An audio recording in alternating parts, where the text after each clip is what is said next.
Habang binabaybay ko ang kalsada pauwi na sana sa bahay, may bumungad sa aking harapan na isang tatay na hirap niyang hinihila ang maliit na dala niyang kariton, na sobrang dami ang karga nito. Higit doon, napansin ko ang kanyang paglalakad na may diferensya.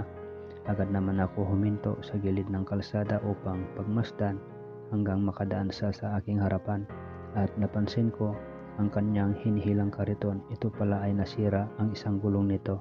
Hinayaan ko lang siya makadaan sa aking harapan bago ko ito lapitan upang kausapin. Kaya samahan niyo po ako mga kaagapay upang alamin ang tunay na kalagayan ng isang tatay.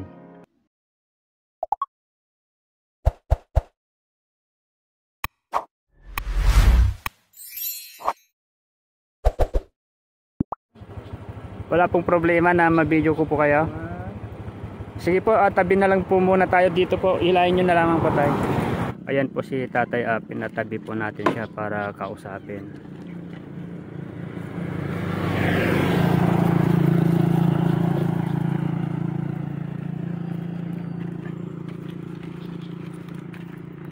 Sira po yung gulong nyo po tayo. Sira po yung gulong ng kariton nyo.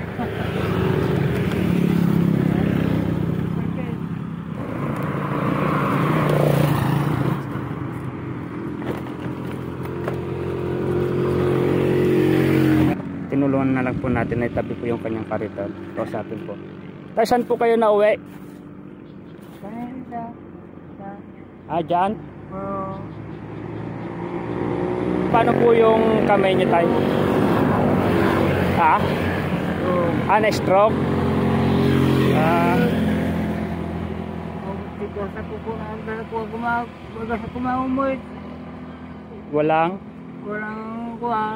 Walang pera?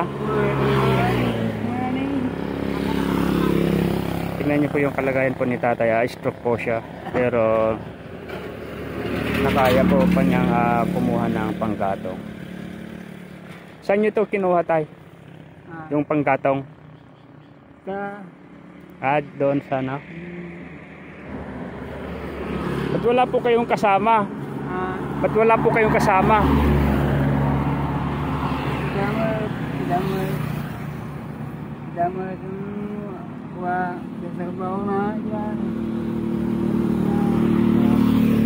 May pamilya po kayo, tay?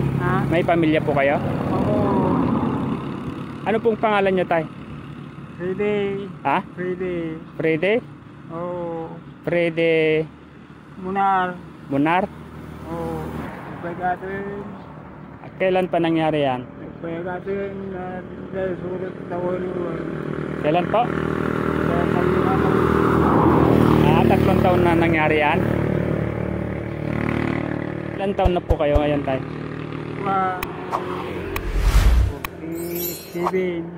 47.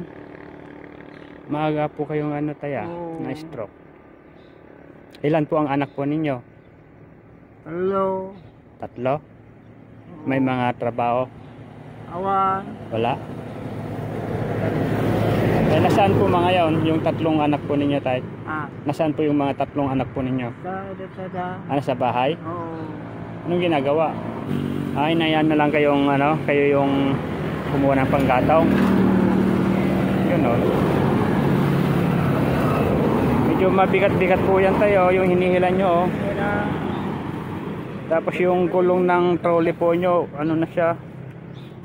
Yan mga kababayan po, hirap na hirap pong ni tatay itong niya, kariton niya, hilahin, punong-puno. So kumain na po kayo, tay? Hindi pa? Anong oras po kayo pumunta doon sa Anong oras po, tay?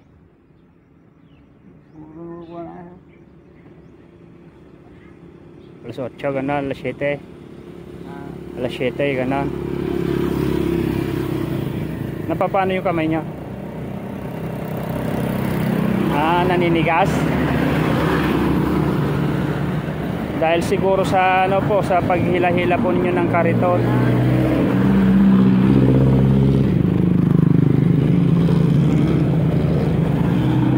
Wait lang tayo, may ibibigay po akong pagkain po ninyo, kunin ko lang. So kunin po natin yung burger. Bigyan na lang po natin kay tatay.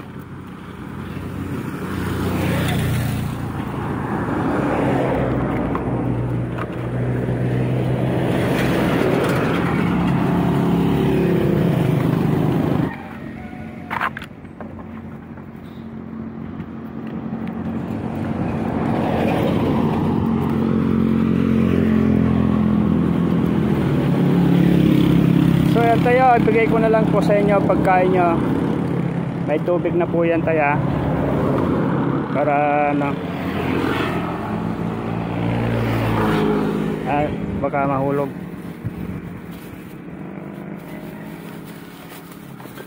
Yan. Ba't din nyo po kasi tinawagan yung anak nyo, tay? Awan tay. Anong wala po? Anong wala pa? Kuha pa lang ata. 47 po ang edad po nyo, tay, no? Pero stroke po kayo, palyado po yung lakad po nyo, tapos yung kamay. Ha?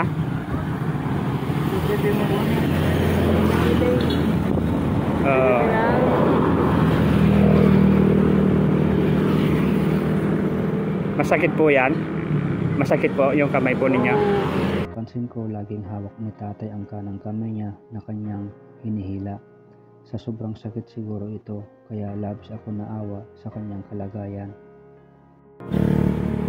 Parang wala naman yata iskinita po dyan na dyan po kayo dumadaan. Simentado po. Apo. Malaya pa. O sige tay, bigyan ko na lamang po kayo ng pambili ng ulam po ninyo, tay. Tay, ako nga po pala siya, si kaagapay mo. Isa po akong charity vlogger po. Naghanap po ako ng matutulungan na kagaya po nyo. Nakita ko po kayo. Tapos binalikan ko po kayo na So tayo, kunin nyo po itong pambili ng ulam po ninyo. Pasensya na po kayo dyan, tayo. Baka pambili nyo ng alak yan. Ha? Hindi po kayo nagiinom? Di may maintenance din po kayo? Wala po?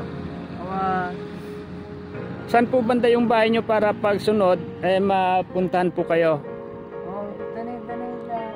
Sa eskinita yan? Yung kuwan.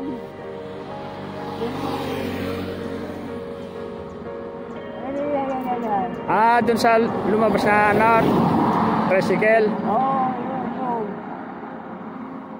Yung dyan, bantog. Yun.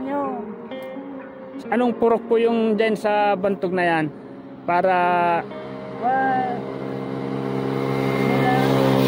kilala po yung pangalan yung Freddy Monar dyan? Hanapan ko na lang po. Anong purok po kayo dyan? Anong purok po? Ang son po kayo dyan? Son? Purok? Di ano po yung yung purok? Kumbaga purok 1, purok 2. Dito lang kayo sa bungad? Freddy Monar po, no? Sige po tayo, sa sunod pupunta po ako dyan sa inyong bahay para makita ko po kayo yung sitwasyon nyo po dyan tayo, no? Thank you. Sige po.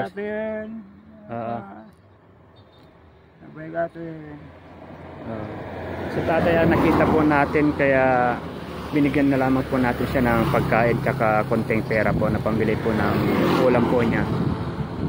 So maraming salamat po mga kababayan. Sa susunod po babalikan po natin si tatay sa kanyang bahay para makita po natin yung kanyang sitwasyon po doon. So ayan po, maraming salamat po. God bless po.